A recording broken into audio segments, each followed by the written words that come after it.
Welcome to Triumphant TV. My name is Tangeni Amopanda. Today in the studio here at Triumphant College, Namibia, we'll be interviewing Dr. Ockhuizen, academic professor, academic affairs here at Triumphant College.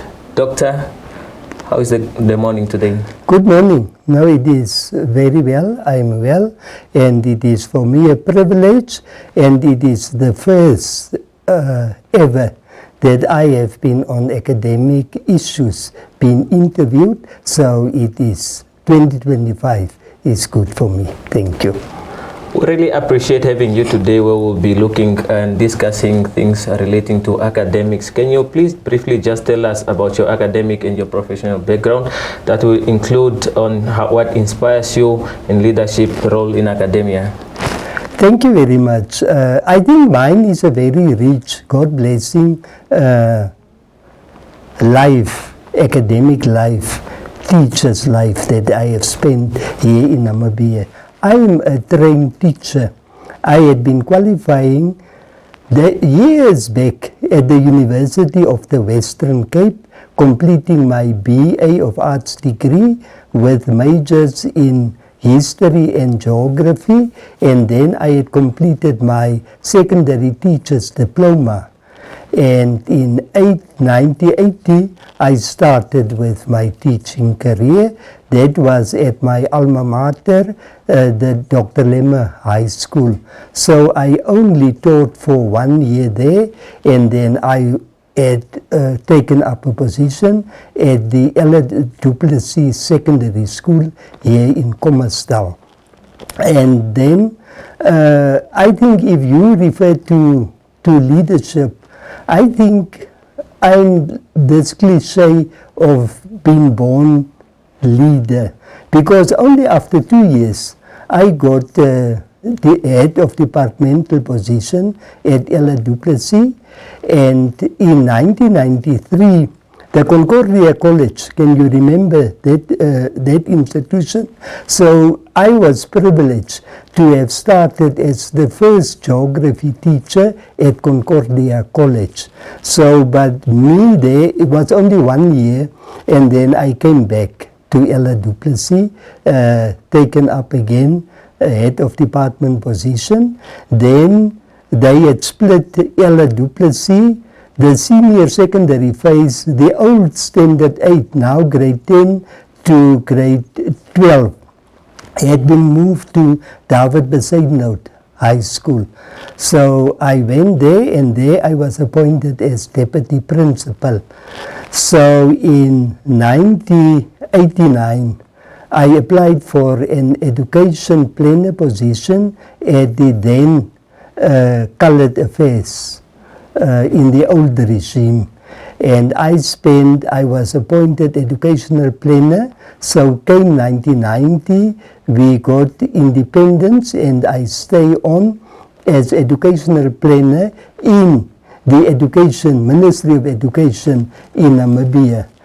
But I was then asked whether I'm interested to take up the position of principal at the Ella Du Plessis Secondary School, and I agreed. My wife initially was not in favor of me, because at that point in time, I think in the history of the school, they were at a very low.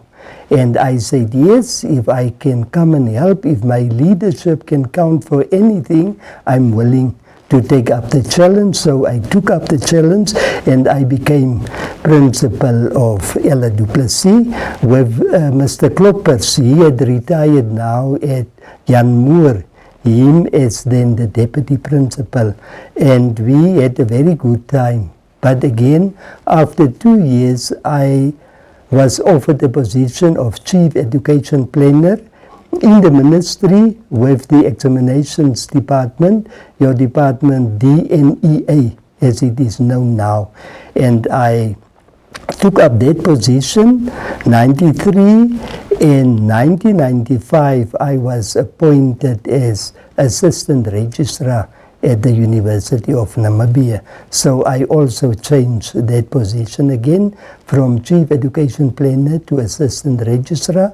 Now my work at University of Namibia was twofold. I was in the academic administration in the office of the registrar specifically, but I have also assisted in teaching, and at some point I was responsible for a module for the distance students that was in curriculum design, evaluation and assessment. So I spent most of my life between being an academic, being an administrator, university administrator, and being also a part-time lecturer at UNAM. I retired there, and then 3 years into my retirement, then came along my way now, Triumphant College, and they interviewed me on the day that they have closed last year, on the 6th of December, they interviewed me, and then they Prof was just told me that you must start 8th of January. So 8th of January 2025, I took up the position first as Deputy Registrar here, and then towards the end of April, then management has decided to restructure. And so I was then, the office of the Registrar was demarcated into a fully fledged registrar's office, and on the other hand, the office for academic affairs. So I had been appointed then as Director of Academic Affairs, and this morning you are interviewing me as the Director of Academic Affairs. So you can see it is now a 2-3 months position, and we will do our level best and go out of our way to build our academic affairs, to build a system for students where teaching and learning and assessment will be priority for us, because we need to put out there to industry and to the ministries quality sought after graduates, so that we can, every one of us, be very, very proud of this college to become a university soon. So then we will be called Triumphant University. Thank you for now. Well, that is great, Doctor. Thank you so much. Having noted that you served in so many roles, starting from where you started as a teacher until to Triumphant College when you just started 3 months ago. Maybe you can just tell us about your vision for academic excellency here at Triumphant College. The vision for academic excellency will be fit into our overall vision, and that is to educate the nation and to have sought after graduates, as I have alluded already to. So it is for us to build and to grow. We don't want to stay at the college level. We want to become a university, and we want to compete with our great brothers out there or sisters, the IUMs, the NAS and the UNAMs. So I think we are striving to become a very, very good university and to compete on all levels with our bigger brothers. So right now, we might be referred to a small university, but I think in years to come, at our earliest convenience, we will be great, and we will be running side by side with them on academic programs and excellence in academia. Oh, well, thank you. Noting that the mission of Triumphant College is to become a recognized key partner in the countries when it comes to education, Doctor, can you just tell us how do you align academic goals with the overall mission of the institution? The academic goals is we had to train and we had to qualify our students to become very, very important people in industry. You see, we had to collaborate with industry, and we had to make sure that our programs align also with the national goals. So it is so important that we trace our alumni and that we find out from our alumni and from industry out there how our students are performing. And I think the goal is to provide a workforce that everyone can be proud of. So our main goal is that we don't want to disappoint industry. Maybe you will allude to, you will ask another question on our role with industry, so I will stop for now. I will stop here, that we want to give our best sought after students to industry. Thank you. Thank you, Doctor. You are watching the live interview of me here today, Tangeni Amupanda, with Dr. Ockhuizen, Academic Affairs. He's responsible for academic affairs here at Triumphant College. Doctor, having spoken that you have served even in the Ministry of Education before you came to Triumphant College, that's you after your role into higher education, that's higher secondary schools. Can you please just tell us, when it comes to curriculums and quality assurance, how do you ensure that academic programs meet national and international standards? You see, we do have an act. We had the act that is governing our NCHE, our National Council in Higher Education, and then we also have the NQA and we had NQF. So those regulatory bodies, they are prescribing to us on our curricula and what we had to taught and how to teach our students. So I think that we are following, and there will be audits from time to time. As you can recall, maybe as students, we had NQA, was it in April? They came here, they were here for 2 weeks on an audit, and that was part of auditing to see whether we are applying what they are describing. Then from the 1st of June till the 13th of June, there was a countrywide audit from the NCHE. They had been visiting, starting there up at Katima, our Katima branch. They came through to Rundu. They had gone to Onkgwediva, our other branch, to Chumet, and the last part, I think was it 11th of June till the 13th of June, it was then the Windhoek branches, the Kommersdal branch, our main one, and then Hyper, as well as our town branch. So that was the audit, and that audit was also to determine on what level our curriculums are, and our teaching facilities, our teaching staff, our admin staff, everything. But in the meantime, that was also this audit of NCHE. We also see it as a front runner for us becoming a university. So the audit,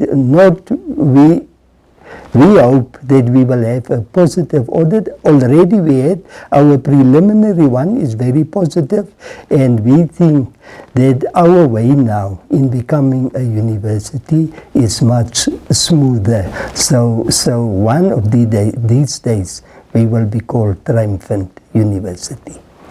Well, thank you. I hope this will not affect or change or review the updates of the curriculum, but if we can just talk upon that, what steps do you take to regulate, review, and update the curriculum? The reviews of curricula is every 5 years. You see, our first curricula, where we had applied for accreditation, was 2019, so it had maybe expired or in 2024, but I think it was rolled over. So all our curricula will be expiring in 2026. So from September through to November, it will be expiring, and we had a program in place already where we're going to review the curricula. So each and every department, they will look at their curricula and they will we will align it. Now the process is that we had to involve, in the review, we had to involve students. We had to involve alumni. We had to involve stakeholders. So you can see it is, if you look at it, it's a national issue, and we had to look at the standards that is already set by NQ. We first had to have the levels correct, the NQF levels. You had most now, we had level 4 diploma, with a level 5 diploma, with a level 6 diploma, and then we also had the degree programs that is up to level 7 and even up to level 8. Our B-Psych degree will be at level 8, so it will include an honors degree. But with the 3-year programs, degree programs, we will have to offer an honors degree, and before they can start with their master's degree. And why we are starting at level 4 is to give, I think the vision of Triumphant is to give every student in Namibia an opportunity. If you haven't qualified at school leaving, you can qualify now to start with a certificate. And so you build the blocks: certificate, diploma, degree, honors, masters, and one day we will call you also doctor. So if you carry through, I think that is the whole, our goal is to build a very strong academic and a professional level of students that we can be proud of. Looking at the balance of theory and practicals, can you just tell us more on the industry relevant skills in course design? Now that one, it is, that's why we have internships. We have internships and we have field attachments. That is our practical part. And I must tell you that when I arrived here from UNAM, this was the first one that I have picked up, that there is a very strong internship program. It is driven by the Dean of Students. The faculties are, HODs are heavily involved with industry, and to make sure that our intern program is meant what we want the outcome to be, and our field attachments, and even if you don't complete the field attachment, we had in place a major assignment. But I'm not in favor, I'm not heavily in favor of a major field attachment. I want every student to feel the practical side of our work and the internship, because it is there where industry already can test the quality of our programs, the quality of our theory, so that they now can take up and with ease enroll or give our internship, our students, our graduates work in industry. So I think for now we had a very strong part. Ours is actually close to, if you look at the TVETs and the VTCs, that is a very strong practical part. We are running close to TVETs and VTCs in the practical application of our curricula.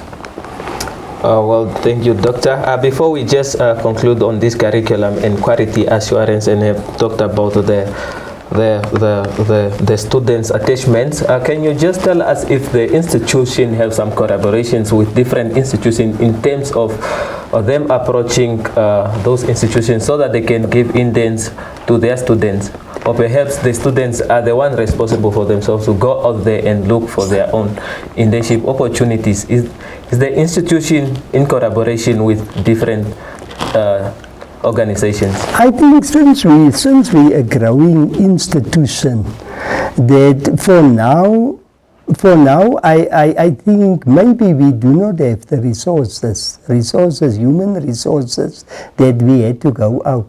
But if you look from a national perspective is that we need to have a very strong Dean of Students section or department where we have people or officers that can link with industry.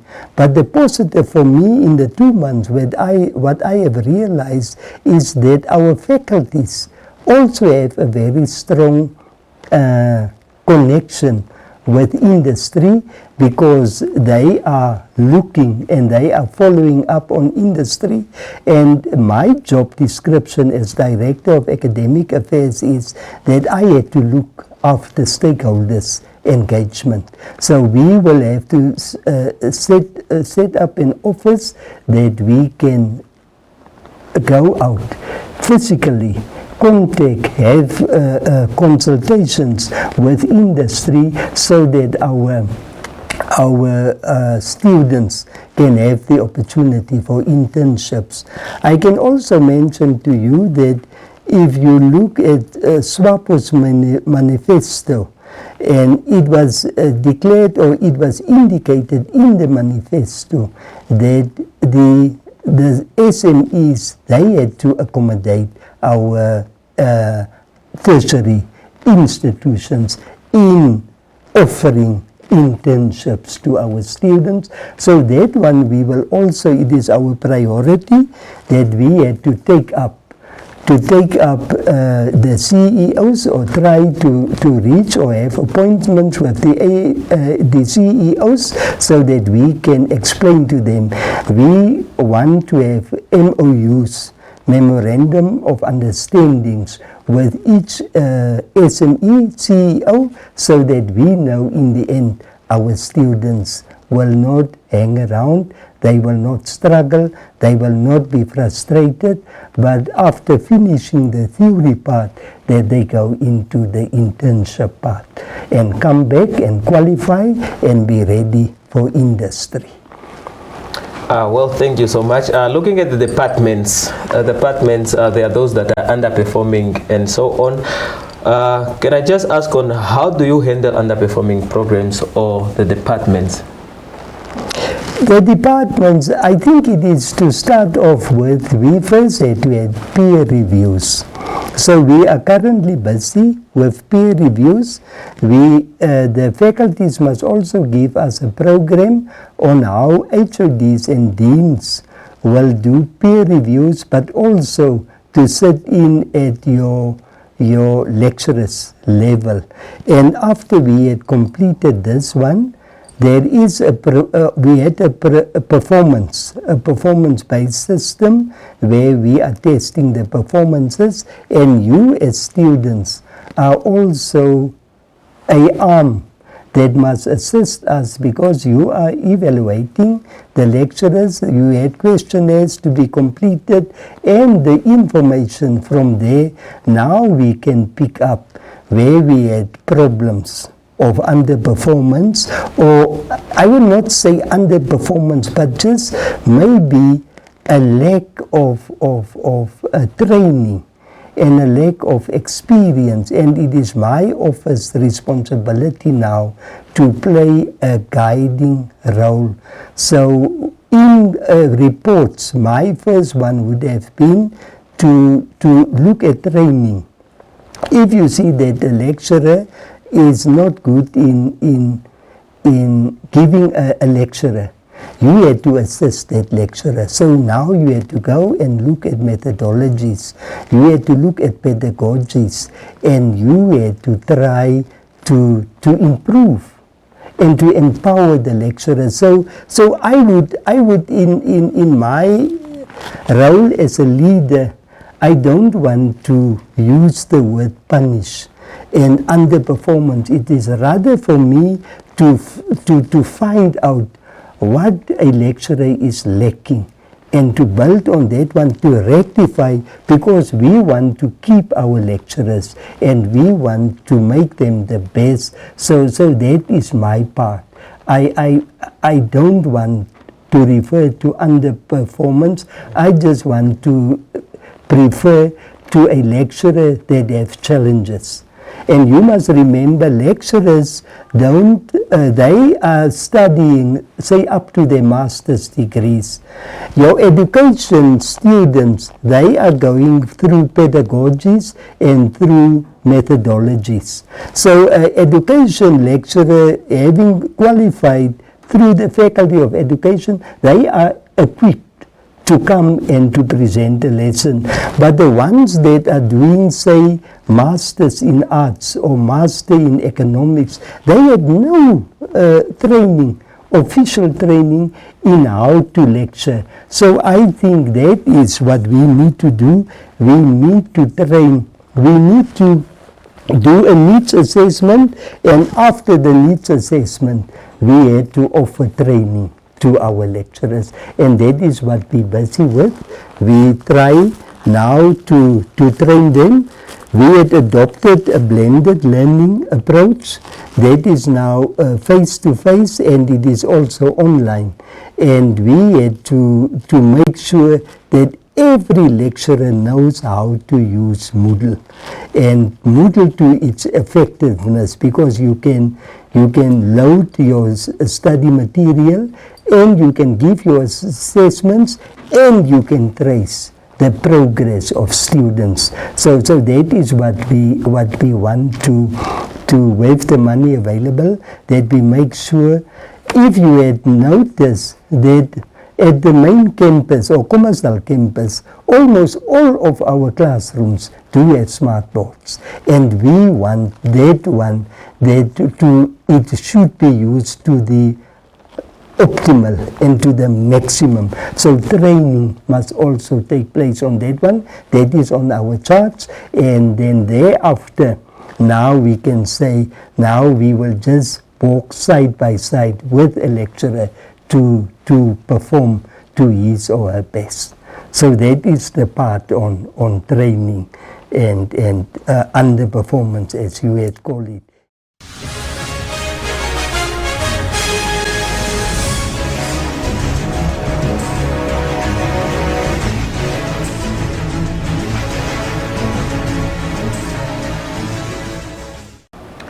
Welcome back, and thank you for tuning in here at Triumphant TV. My name is Tangeni Amopanda, your host, and we are joined by Dr. Ockhuizen, Academic Director or Academic Affairs here at Triumphant College. Doctor, having talked about the underperforming that you are referring to as challenges that the lecturers are facing, instead you have stated that you are seeing them as challenges, and then you look for ways on how to overcome them.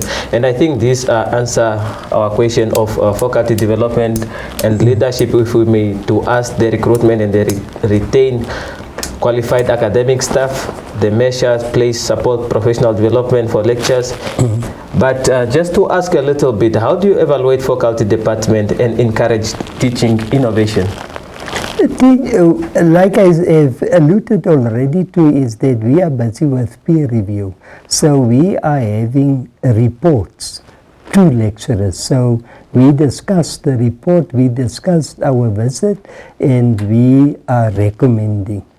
We are recommending, say for example, if we sit in a class and if that class is only a lecturing method, meaning that the lecturer is doing the talking all the time, and it is here and there questions being asked. We want to move away, because we had adopted a student-centered approach, a blended learning, so that we use more methods in carrying over the content to students. So we want to have more interaction. We want lecturers to be well prepared. They must come with videos, short videos to complement the lecturer. They must involve the students, what we call the flipped classroom, that we want to introduce that and strongly see to it that it is coming off the ground, where students' participation is 80%. We want a lecturer to be in a student-centered approach, to be the facilitator or the coach, and we want students to have read in advance and then they come, they can have group discussions, you can have role play, you can even have peer teaching, so that you as a student is then coming to the fore, and a student is carrying over content. And I think if we in this flipped classroom, we had definitely to make more use of our smart boards and to the technology, because all our classrooms do have overhead projectors, and I think in this age of technology, I think everyone maybe has a laptop, or you had a device where you can download, and we want to see more technology being used and less lecturing methods. We don't want a lecturer to stand there and read from notes for 45 minutes. And the student, we don't want a student to be seen as an empty vessel. We want a student to be seen of having certain attributes, and you are already at a certain level. So coming school leaver, you should be at a level higher than a grade 10 student. So we want lecturers to build on the experience what students are bringing to the classroom, and in that one, I think we have to have a culture of reading. Students, I'm talking to you now as well. You have to go and read. You had to go and search for articles. You had to go and do research. You had to do your own reading. You must come equipped on a different level so that we participate in dialogue. In dialogue, you had to go out there, problem solving. We want analysis. We want problem solving. We want evaluation. We want the higher order of Bloom's taxonomy. We want that to be implemented. We don't want to memorize and to describe only and to explain only. We want the higher order levels also. We had even from level 4 up to level 10, because we will be having DBL programs, doctorate programs we are offering. So we want the same Bloom's taxonomy to be applied all the time, your higher order levels to be applied in every lesson, and we want our teaching and our content to be local based. We need to have examples around us. So we go from what we know, from the known to the unknown. I don't want a lecturer, say, to talk about irrigation, to talk about Kabora Basa. Then I want a lecturer to refer to the Hartap. Yes. The Hartap and the ones noted them in Keetmanshoop. It is local.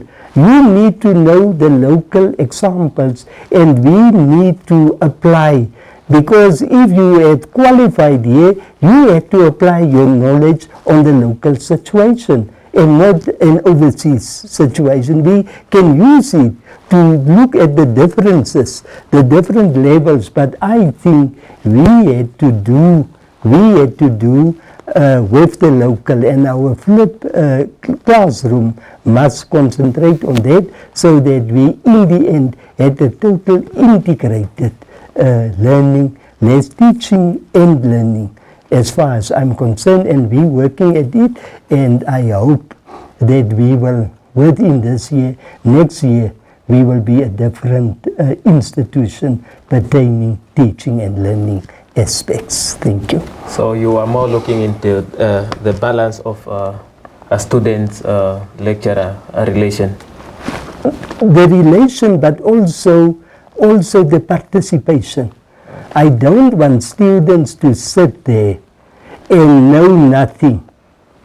You hear what I say? Yes, yes. If we say we will talk about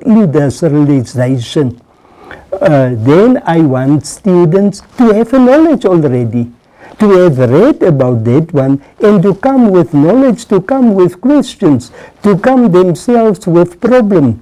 There is a problem or we had to look at the problems that we have, or the challenges, as I want to refer to it, and the challenges we had to find solutions. And it is only in problem solving that we can do that. Well, thank you, Doctor. Can you just please maybe tell us how you differentiate Triumphant College from other institutions, and on your proposals on how you are proposing to build partnerships with industries or other institutions, or perhaps there are already those that are existing. Can you just take us through that? No, I think the best that we can do is that we are benchmarking. So benchmarking is the best practice. I don't want to compete with other institutions because I want us to build our own identity. We are Triumphant University, and we want Triumphant University to be the best. We will only see best practices of other institutions. We will localize it, we will bring it to what we can afford and what resources we had, and we had to build our own. And I think ours, we had to walk out here, or coming end of the year, we had to be satisfied that we had given our best, and our students had given their best, and we had the best product that we can send out to industry. Thank you so much. You heard it from Dr. Ockhuizen, Director of Academic Affairs at Triumphant College. Doctor, maybe just to conclude and to sum up everything, what do you want to tell the students out there? I want to tell the students that, my dear students out there, the ones that is still not sure where to go next year or where to take up the tertiary education, Triumphant University is the place for you.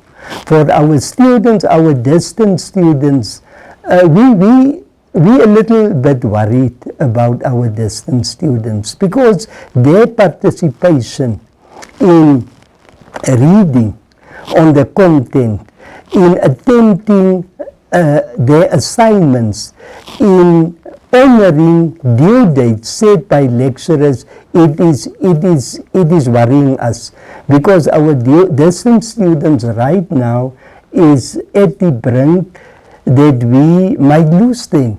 And they might get so frustrated. So don't sit out there frustrated. We at distance officers or e-learning officers, contact them. Contact your lecturer. Find out the contact details of your lecturer.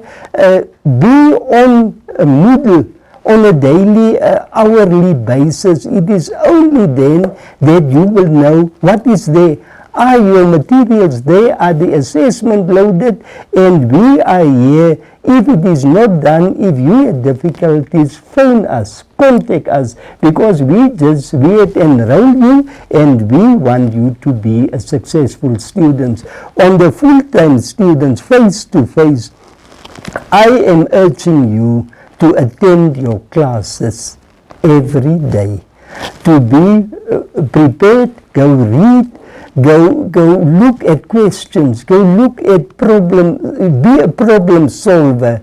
We want you to be in class every day, and we don't want to worry about retention of students. We don't want to worry about, we have to work out a strategy. Remember, a strategy is a 1-2 year thing. It can be. So our solution is now attend classes, do your assignments, do your reading, participate, and tell yourself, I am capable of making a success of my academic life and of my academic year, and we want all of you to be successful.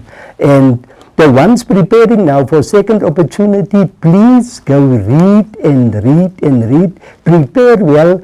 come 1st of September, come prepared and come well read and make a success of this opportunity that is that we offer to you. And then the other ones, keep on reading and keep on attending your classes and keep on participating also in societies. The societies that we have, we don't want a person only concentrating on the academic side. We want a holistic, developed student. We want you to participate in societies as well and to grow as a person and to become a well-balanced young person, young Namibian.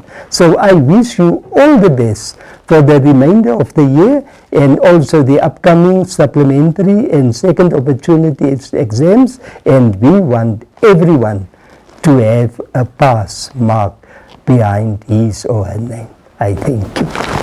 Thank you so much, Doctor. We really appreciate your time for joining us here today. From me, Tangeni Amupanda and the rest of the team, we say goodbye.